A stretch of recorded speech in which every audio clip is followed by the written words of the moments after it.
When you think of the American dream, I'm sure one of the things that comes to mind is home ownership. And just like many other people, I bet you would also like to own a house, but nowadays, the cost of buying a house is crazy expensive. If I were to ask you to describe what a $1 million house looks like, you would probably describe the house as being in a great location, having a long driveway with beautiful landscaping, and overall being an amazing house. And I'm sure there are many places where $1 million would get you an amazing house, but when you live in areas like San Francisco, LA, or New York City, then $1 million will not get you very much. For example, this house in LA only has 2 bedrooms and 2 bathrooms, and it is going for over $1 million. So even though the purchase price of a house will be the biggest cost, it is not the only cost you should consider, because the initial price of the house is only the tip of the iceberg. Just think about it, when you buy a house, there will be expenses associated with the purchase of the house, and these expenses can run into the thousands, especially with higher priced houses. Then once you own a home, you will have ongoing maintenance and repairs, which over time can add up. So in this video, we will be going over the true cost of owning a house, so if you are someone who is considering buying a house, you can make a smart financial decision. Now, the first cost that comes with buying a house is the down payment, and this is not something that catches many people off guard because most people know there will be a down payment when buying a home. But what many people don't know is that whenever your down payment is less than 20%, then you will have to pay for mortgage insurance. And the purpose of this is to protect the lender against losses due to the default of a mortgage. Now, depending on what type of home loan you get, mortgage insurance can be anywhere between 0.5% to 1% and sometimes even more. So if you buy a house for $500,000 with a 10% down payment, then your loan amount would be $450,000, and because your mortgage insurance is calculated based on your loan amount, then you will end up paying between $190 and $375 per month. Now, you will not always have to pay for mortgage insurance because you only need this insurance when your home equity is less than 20%.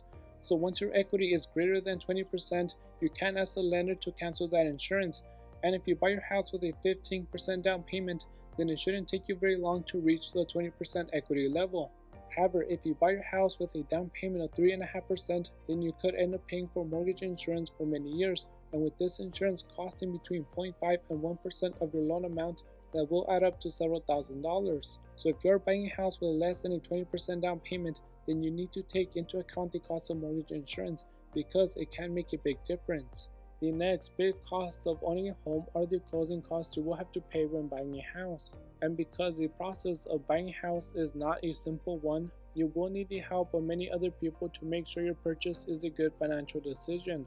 So you will need a lender to help you sort through the various loan options and then go through the process of getting a loan. You will need an escrow company or lawyer to handle the actual transaction and make sure the terms of the contract are being met. You will need an inspector to go and look over the house you are thinking of buying to make sure the house is in good condition. Then you need an appraiser to verify the house is worth what you are paying. And because none of these people work for free and you are the one who is buying the house, you end up paying for these services. Now, there are ways you can avoid some of these costs, and the most common way is to negotiate with the sellers of the house and have them cover some or all of your closing costs. However, you need to keep in mind this is not always an option. If you're buying a house when there is a lot of inventory and minimal buyers, then you have more leverage to negotiate with the sellers. But if you're buying a house during a time when inventory is low and there are many buyers, then the sellers will have the advantage, and in this case, it's unlikely you can convince them to cover some or all of your closing costs. Now, closing costs will be different for everyone, but a good rule of thumb is to expect that closing costs will be between 2 and 5% of the purchase price. And so far, I've only talked about the closing costs you will have to pay for when buying a house. But anytime you sell a house, you will have closing costs. Plus, you will have to pay commissions. So once again, there will be escrow fees, lawyer fees, title fees, and many other related expenses. And again, these can run anywhere from 2 to 5%. Then you will need a real estate agent to help you sell your house, and commissions can range anywhere from 4 to 6%. Now yes, selling costs are not something you will have to pay for when buying a house or during the time you own it. But if you ever plan on selling your house, that is an expense you will have, so you should at least keep it in the back of your mind.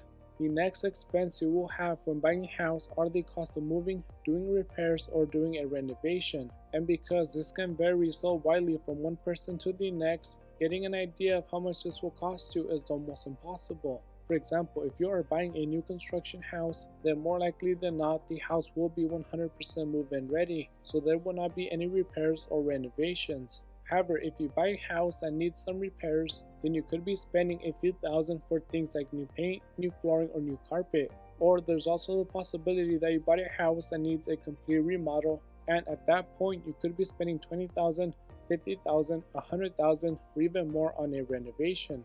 Then you also need to consider the cost of moving, and if you're able to get some friends or family to help you move, then the only expense you will have is the cost of basic moving supplies. But if there isn't anyone who can help you move, or you are moving to a different state, then you might have to hire a moving company, and that can cost anywhere from a few hundred to a few $1,000s. So those are the one-time expenses you will have when buying a house. But now let's consider the expenses that will continue throughout the time you own your house.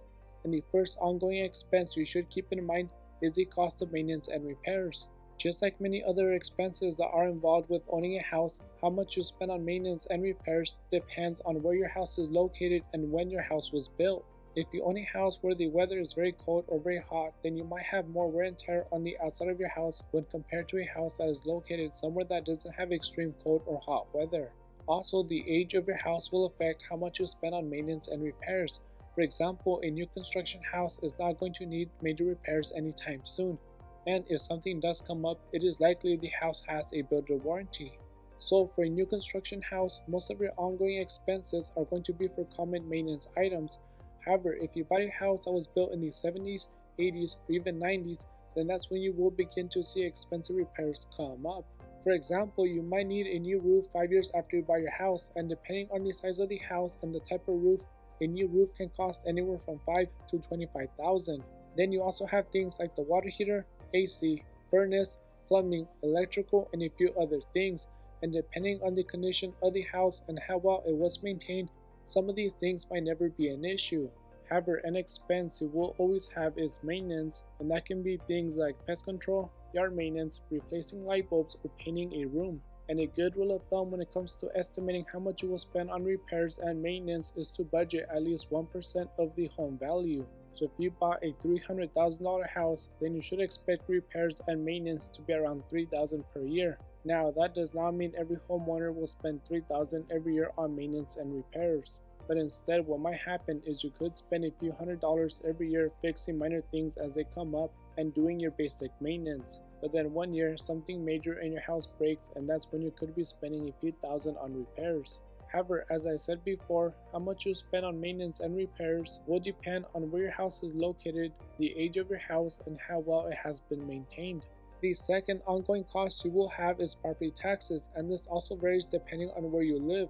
Some states will have lower property taxes than others, but overall, property tax in the US can vary from 0.25% all the way up to 2.5%. Now, something good about property taxes is that they are based off the assessed value of your house. So if you buy your house 20 years ago for $100,000 and now that house is worth $600,000, as long as you are still the owner of that house, you will be paying taxes based off the $100,000 and not the current value of $600,000. So let's say you live somewhere that has a property tax of 1%. That means if your house is assessed at $100,000, you will be paying about $1,000 in property tax every year. Now, if your house was assessed at the current market value of $600,000, then you would be paying $6,000 in property tax every year. So by paying property tax based off the assessed value of your house and not the current market value, you could be saving thousands every year. But regardless of how much your state charges for property tax and how they determine that amount, property taxes is something you will have to pay for as long as you own a house. Now, the next cost of owning a house is not something that many people think about because it is not an expense that will directly take money out of your pocket, but it is still a cost that needs to be considered. And the cost I'm talking about is the opportunity cost of the money that was used to purchase a house. And for those who don't know what opportunity cost is, it is a way to describe the loss of any potential gain if you would have chosen a different path than the one you did. So when we look at the opportunity cost of buying a house, the first thing we must look at is the amount of money that was used for the down payment and the closing cost. Let's say you bought a $500,000 house and your down payment was 10% or $50,000, and then your closing costs were 2% of the purchase price, which is $10,000. So that means your upfront cost of buying a house is $60,000. Now, if you were to rent a house instead of buying, then your only upfront cost would be the security deposit, which in this case we will say it is 1 month worth of rent, which will be $2,500. So that means you have $57,500 available to invest. And if you invested that money at 8%, then in the first year you would have made about $4,600. Then we can say your total cost of owning a house will be about $3,200 per month, and this includes your mortgage, mortgage insurance, property tax, property insurance, repairs, and maintenance. So if you're able to rent a house for $2,500 per month, then that will be your only expense because the landlord is responsible for the mortgage, the property tax, and any repairs. So the difference between renting and buying a house in terms of how much you are paying every month is $700, which equals $8,400 per year. So that means you are paying $8,400 more every year to own your house. And if you were to invest that money at 8% return, then in the first year you would have made about $700. So in total, the opportunity cost of your money being used to buy a house is about $5,300 in the first year alone. Now remember that this video is about showing you the true cost of buying a house, and it is not about whether renting is better than buying or if buying is better than renting. It could very well be that buying a house is still a better financial decision even after you consider all the expenses that are associated with buying a house. The important thing is you consider all these costs before you commit to buying a house, so you don't end up in a situation where you have to sell the house or it goes into foreclosure. So with that being said, if you enjoyed watching or you found this information helpful, it would really help me if you like and subscribe. Thanks for watching, and I will see you next time.